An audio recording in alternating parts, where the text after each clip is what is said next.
Claudio Martini at you know where, resistance training. All right, today's video is going to be a topic about exercise and longevity. Does exercise increase lifespan? Okay. Is there evidence of such things? If we exercise vigorously, will we live longer? Well, it's surprising. It's really surprising. You would think so, but there's no scientific 100% proof that heavy exercise will increase your longevity. All right. So, and I wanted to make a point. I just deleted, because I got some emails, I deleted a video about Greg Doucette and Alex Eubanks. And the reason I did it was because the sound quality was horrific. You could barely hear it. It wasn't done very well. After I posted it and saw it, it was just a terrible. I need to learn how to edit to be able to have, that video on screen while I'm talking. Got to figure that out. I'm really pretty much computer illiterate, really, if you get right down to it. But anyway, that's why I took it down. The sound quality was just terrible, and you could barely hear it. It was dark, and it wasn't very well done. So anyway, back to the subject on hand. Longevity. Does exercise increase longevity? All right, I come from a background of martial arts. I was a karate instructor back in the day. I taught karate, and that's kind of my foundation of my physical culture. And that's how I got introduced into working out and calisthenics and lifting and those kind of things, because as martial artists, we all sought out after to improve our ability to fight and our stamina. So we experimented with weightlifting, we experimented with calisthenics, jogging, cardiovascular work. So we did a lot of different maladies in order for us to be better fighters. Okay, so that's the bottom line. Well, in my journeys, as always, we learn things as we go along. I picked up a book. It was surprising. I got it right here. I'll pull it right. Let's get it up here right now.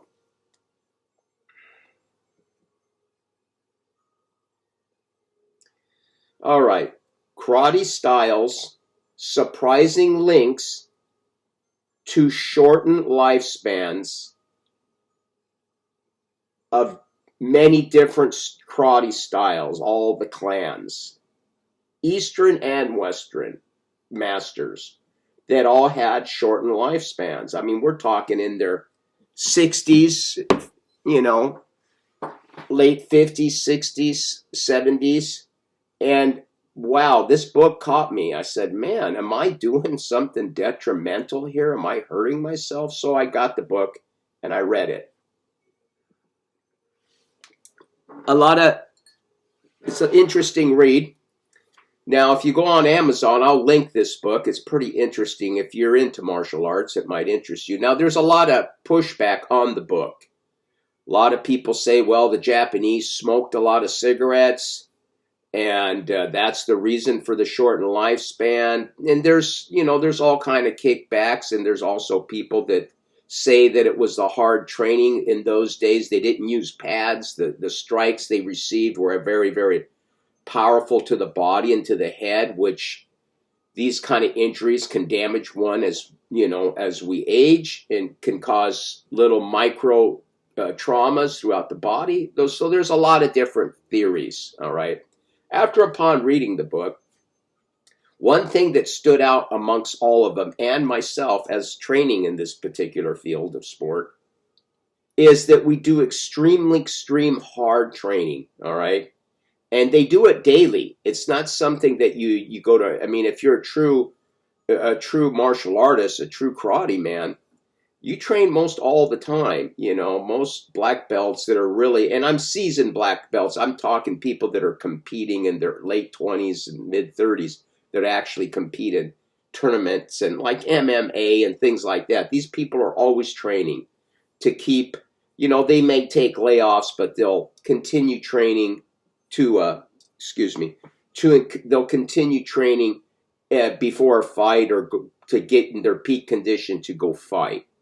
So it brought me back. They had all this in common, this extreme heavy exercise. So I got on Google, started researching, and lo and behold, there's no absolute scientific proof. Now, I could link a million studies in here, and you can do that. Like I said, I'm not here to persuade anyone. I'm not here to sell you anything. I'm just a YouTube. I'm an entertainer.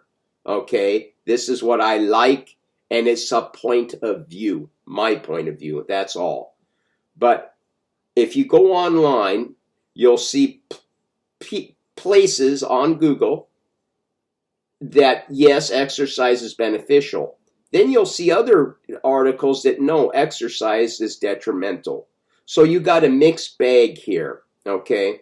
But if you take and you look at all professional athletes, I'm talking real high elite professional athletes, they live really no longer than any other person, all right? Maybe even shorter than regular people. So a person that's involved in heavy athletic endeavors lives either a shorter lifespan or just the same as a sedentary person, a person that doesn't do nothing, a couch potato, so to speak. So, and the reason I'm going here is because just recently, Master T has been doing these videos on this guy named Longevity. He's 60 years old, okay? And I guess this old guy, his name's Tony. I don't know him. I don't know nothing. I don't even watch his YouTube videos. There's no interest to me. But I guess this doctor, he's upset because this doctor says that even a couch potato, all right, is going to have the same motor units and going to be in the same condition as a guy that works out night and day. Well, I will tell you this.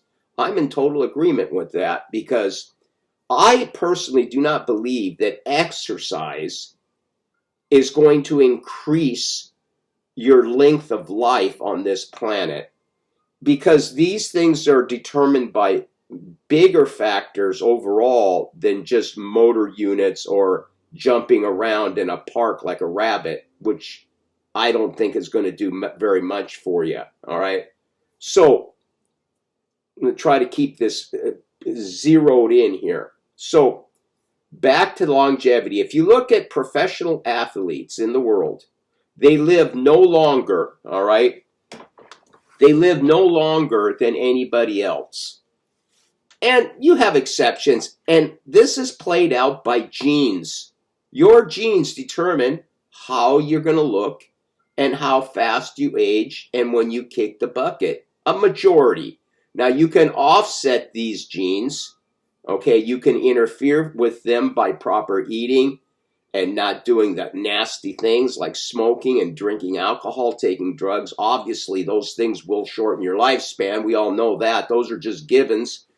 But overall, if you're just a regular person, you don't need to go out there and run your ass off and jogging and doing all this physical stuff for you to believe that these things will help you live longer. And eating cornflakes and orange juice in the morning is all a bunch of, it's just a big facade BS to sell you again on this notion that you've got to do something to get something, all right? That's the bottom line. So let's look at this in a scientific way. All this exercise was really never done 100 years ago. They would allow, if they would see a guy back 100 years ago doing jumping jacks back as this country was being founded and built, no one had time to, and that's all throughout the whole world. You go back to the Roman Empire, sure, they had gladiator games and they had that, but that was an entirely different thing. Those were extremes.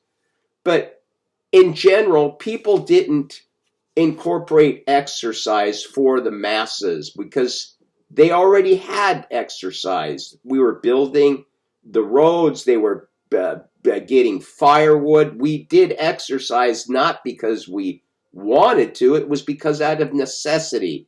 Back in the early 1800s, as this country was being formed, and pioneered throughout the whole country and all over Canada, the whole world, as people migrated and expanded throughout the world, people had to work hard building railroads. We actually, here in the States, we had a lot of Chinese immigrants here working on the railroads.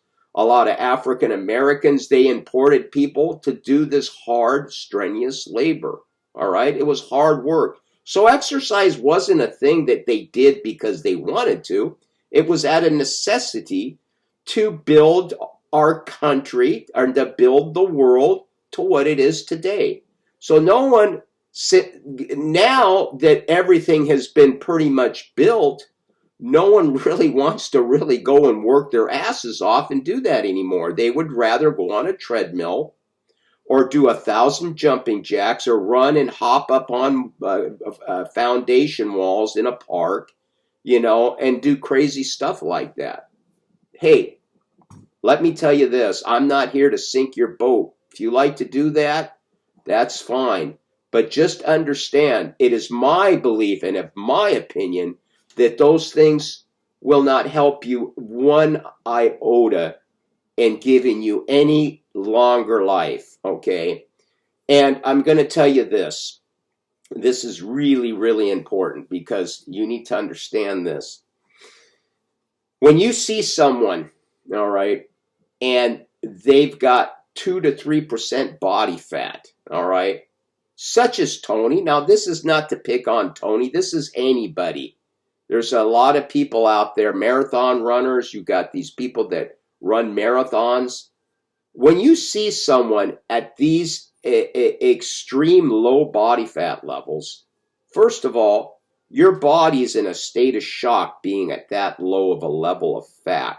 Your body requires fat in order to make many important hormones such as testosterone, all right? It's really, trust me, it's really important. It regulates progesterone, DHEA, testosterone, DHT. DHT is a hormone that your prostate uses for sexual arousal. There's many, many things that fat and cholesterol facilitate in your hormonal profile and your well-being. Once you start dipping down to these extreme low levels, which can be done through these shitty low-fat diets and cereals and running constantly night and day, that you will achieve your body, what it essentially is doing, it's eating itself up. You're eating yourself up from the inside. It's taking lean body mass and using everything that can get a hold because, let me explain to you, it's in a state of fight or flight. It's starving. Your body senses starvation and it goes into a state of shock. So you take people like these people here, like Tony and these low-fat guys. And again, I'm not picking on Tony. This is for everyone out there that is into this high, mega high endurance stuff, okay? You take these people, and at these extreme low body fat levels, if something were to come along, it's like the car's going down the road or the cart's flying down the road and everything's fine, okay? But if that cart doesn't have stability, a little pebble can roll out and boom, it can flip that cart right off its ass and that cart goes tumbling. If a virus comes along, if a hardcore illness comes along, your body's not prepared to deal with the fight. All right, your body has to be very well nourished in nutrients and vitamins. Excuse this. Your body has to be nourished in nutrients and vitamins in order to keep the battle, to fight whatever adversarial things that might come your way. Okay, that's why In the pioneer days, the weak would just die off, and this created this gene pool that the strong would survive. All right. The weak just could not endure because they worked so hard. It was hard, brutal work. So that's my view on it. All right. That's why my specific type of training is very, very, very infrequent. It has to be, because I'm not trying to increase lifespan. I'm trying to increase strength and muscle. All right. But you're not going to be able to do that by training extensively all the time. All right. I'll give you an example. Just one example. I can't get into the whole routine. I mean, I've relayed out the routine, but I've even changed it again. The routine's been changed. That's why I said in a previous video, the rotations can be tweaked and can be adapted to your particular needs.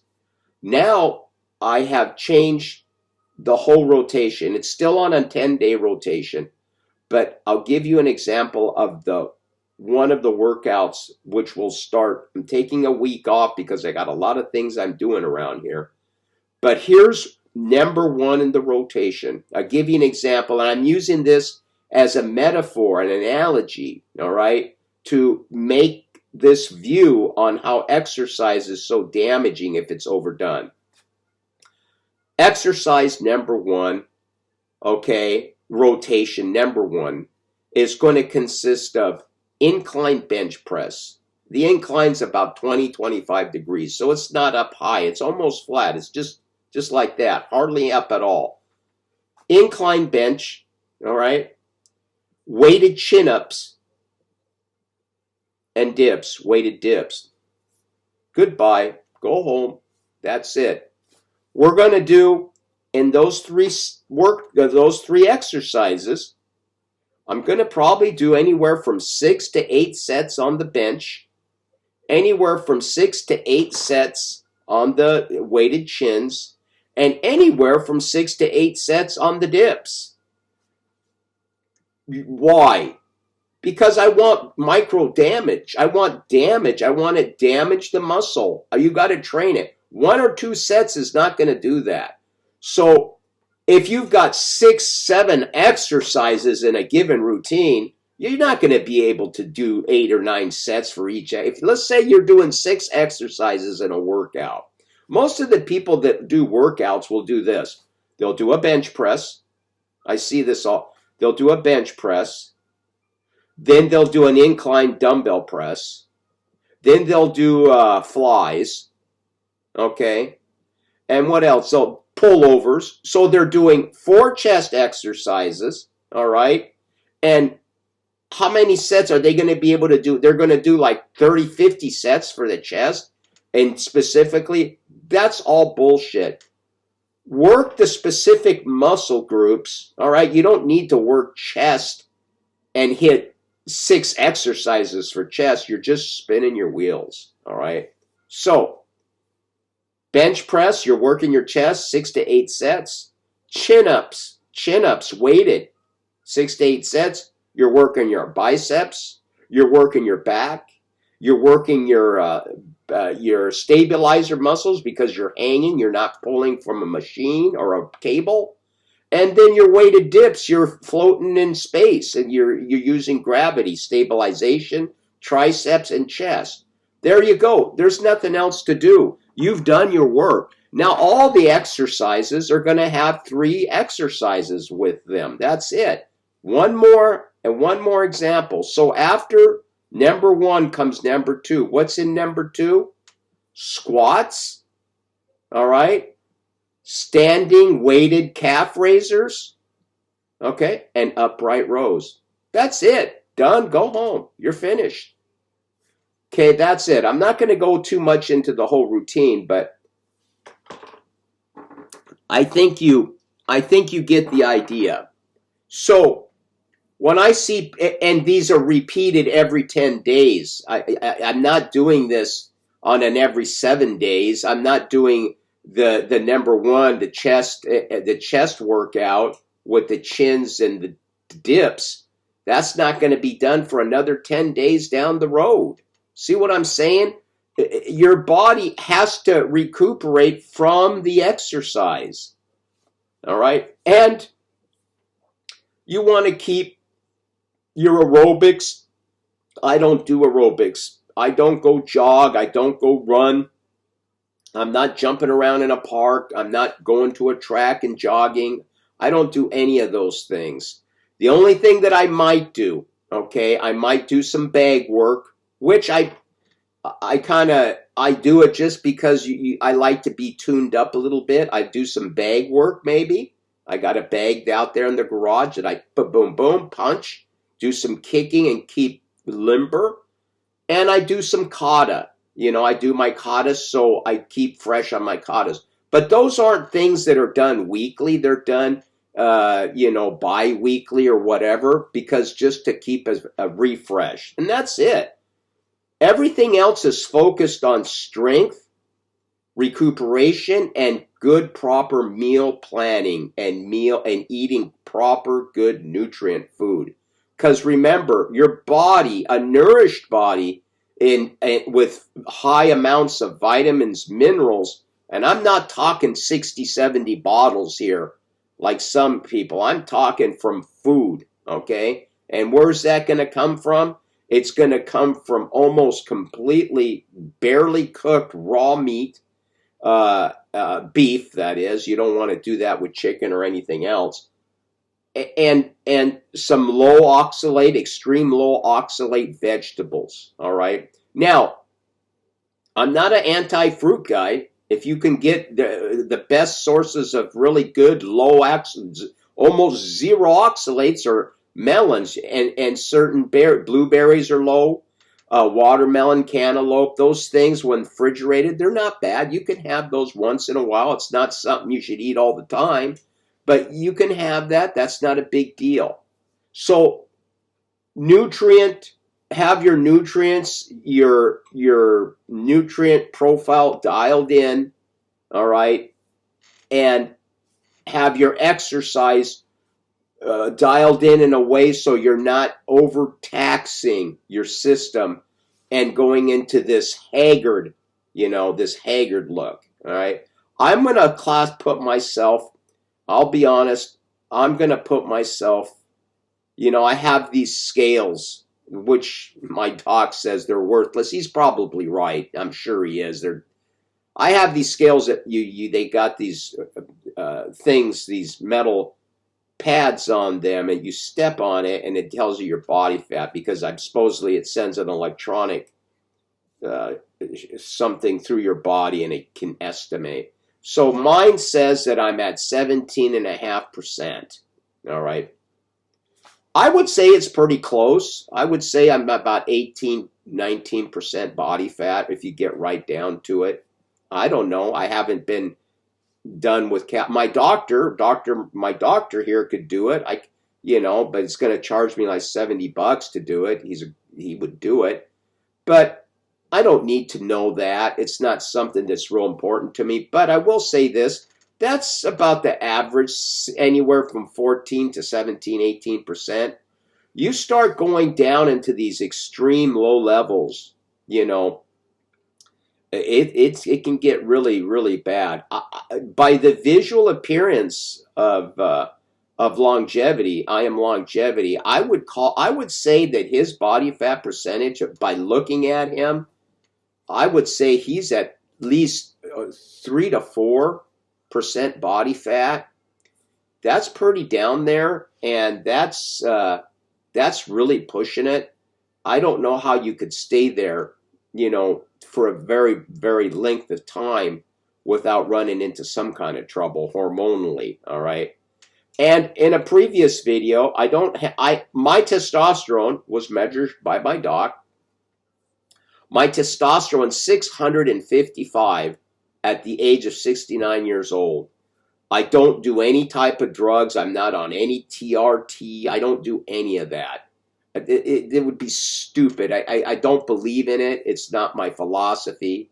I'm just not into that because being jacked and being all buffed out is not such an importance to me for my existence or my ego that I have to be on it. And thank God that I never did go on, because most of these people that go on this stuff, they can't come off. Once they stop, they're all fucked up. And that's a sad thing. And a lot of them, maybe they can come off. I don't know. That's between them and their doctor. But it's hard to come off after you've been on. Once you've shut yourself down for so many years, your body has a hard time bouncing back and getting to where you were, from the get-go. So that's why I would never, ever, ever even think about doing any of these things. Like I said, I use peptide bonded amino acids and a fish oil and a multivitamin once in a while if I get a good deal on it. And that's about it. That's all I do. I don't use anything else. All right. So I will link this book. This thing's gone long. I will link this book. All right. Karate Masters and Shortened Lifespan. If you're into karate, it might be. Now, I know you're going to probably have some criticisms, of course. But it's an interesting read, why these guys die so young. And don't just look at the karate people. Look at professional athletes. Go back into time and look at all these professionals that were your idols, and look how long they lived, okay? Let's see their lifespans, especially bodybuilders. Now, that's kind of that's in a way is kind of a wild hit to go after those guys, because a lot of them have died recently early because they're blamed on steroids. But I think it's other things, and I won't get into that. But I'm talking your silver era bodybuilders. You go back into the 50s, 60s. I think Steve Reeves, the king of bodybuilding, he died of lymphoma, I believe, at age in his early 70s, okay? So that's an example. I don't know if he did anything or if he was on drugs or anything. That I don't know. But a lot of these guys have shortened lifespans, all right? And it's just not bodybuilders, it's athletes, marathoners, okay? All these guys. So don't study just the karate people. Study all people who their endeavors are extreme physical sports, all right?